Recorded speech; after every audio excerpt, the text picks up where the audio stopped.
ఇది బజ్జీ వంకాయ కదా మంగమ్మ కాల్చావు. బొగ్గుల మీద కాల్చావు కదా. పొగ్గులో కాల్చానమ్మా. నూనె రాసి పొగ్గుల మీద కాల్చానమ్మా. పెట్టేసా కింద. పచ్చిమిర్చి ఎండుమిర్చి కాల్చాను. ఉల్లిపాయ కాల్చావా? ఒక్క నిమిషం.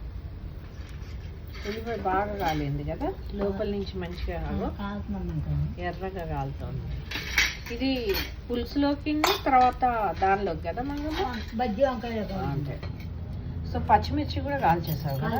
పచ్చిమిర్చి ఎండుమిర్చి కూడా కాల్చాను. ఇది బజ్జీ వంకాయలకి.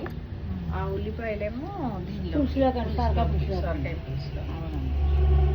ఇది వంకాయ బజ్జీ. ఇది కొన్ని ప్లేసెస్లోనేమో బజ్జీ వంకాయ అంటారు, మీ సైడ్ గుజ్జు పచ్చడి అంటారు కదా.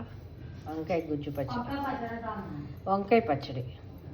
మా వదిన గారు వాళ్ళైతే వంకాయ గుజ్జు పచ్చడి అంటారు దీన్ని, కానీ దీంట్లో గింజలు తీసేయాలి.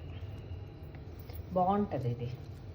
ధనియాలు కొంచెం వేస్ట్ చేస్తే బాగుంటుంది. పచ్చిమిర్చి కాల్చింది. సో తెల్ల వంకాయలు ఒకటి మనం